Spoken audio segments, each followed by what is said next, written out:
আসসালামু আলাইকুম রহমতুল্লাহি ওবরাকাতু।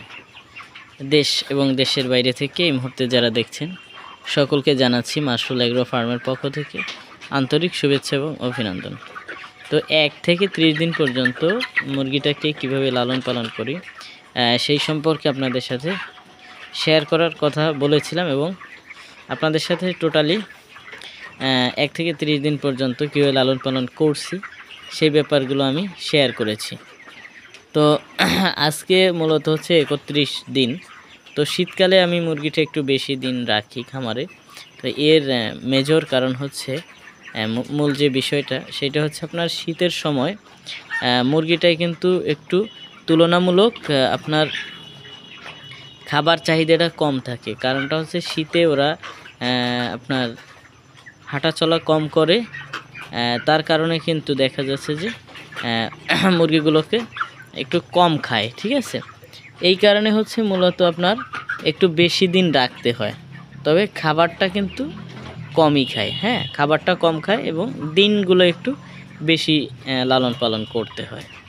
তো আজকে আপনাদের সাথে একটা ব্যাপার শেয়ার করব, সেটা হচ্ছে এই শীতকালে আপনারা যখন মুরগি লালন পালন করেন তো দেখা যায় অনেক টাইম কি হয় যে রেডির দিক থেকে একটু ঠান্ডার সমস্যা দেখা যায়।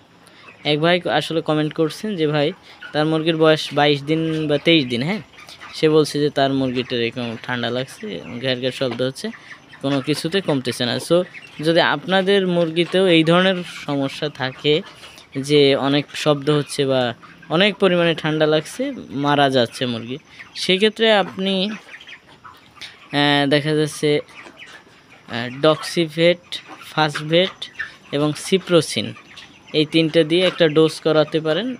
পাশাপাশি পালমো কেয়ার যে স্প্রে আছে এইটা স্প্রের মাধ্যমে যদি আপনি সঠিকভাবে দিতে পারেন তাহলে আমি আশা করি যে আপনার মুরগির মারাটা যাবে না আর। হ্যাঁ, এবং আস্তে আস্তে মুরগিগুলো সুস্থ হয়ে যাবে ইনশাল্লাহ।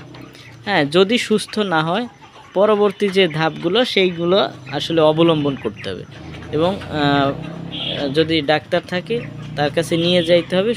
হ্যাঁ, মুরগি সে দেখবে, হ্যাঁ, এবং একটা সিমটম যদি দেখা যায় ভিতর রোগ, যদি কোন ধরনের রোগ আসছে ভিতরে সেই ধরনের আপনার একটা ট্রিটমেন্ট কিন্তু সে দিবে। তবে ফার্স্ট টাইম আপনি এইভাবে চালাইতে পারেন ইনশাল্লাহ, যদি জটিল কোনো সমস্যা নয় ঠিক হয়ে যাবে। এখন আপনাদের সাথে আমি যে ব্যাপারটা শেয়ার করব, 31 দিন যেহেতু বয়স আজকে, তো আমি মূলত সকাল দুপুর এবং রাতের পানিতে কি ঔষধ ব্যবহার করব। সকাল দুপুর রাতের পানিতে আপনারা একদম আমি বেসিক্যালি ফ্রেশ যে পানি আছে ওইটাই ব্যবহার করি, ঠিক আছে, সকাল দুপুর রাতের পানিতে।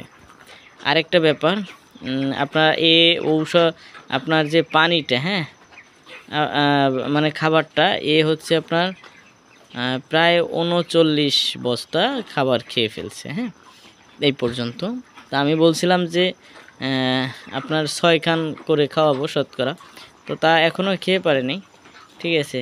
তবে হয়তোবা কালকে থেকে আমি মুরগিটা বিক্রি করা দিব, কারণ এখনই উপযুক্ত সময় বিক্রি করার জন্য, ঠিক আছে। তো আরেকটা বিষয়, আমাদের এই চ্যানেলে একটা লটারির মতো হবে, অনেকেই জানেন, তবে যারা না জানেন তাদের জন্য অবশ্যই লটারিটা হবে আপনাদের উদ্দেশ্যে। আপনারা কমেন্ট করবেন, নাম ঠিকানা বলবেন, নাম ঠিকানা বললে আমরা ওইগুলো কাউন্ট করতেছি।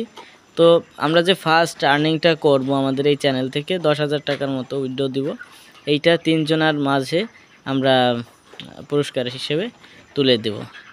হ্যাঁ, হয়তোবা আপনার যদি সম্ভব হয় আপনার বিকাশেই দিয়ে দিব টাকাটা, ঠিক আছে। লটারিটা হবে আপনাদের সবার সামনে এবং লাইভের মাধ্যমে আমরা এইটারে করব, ঠিক আছে।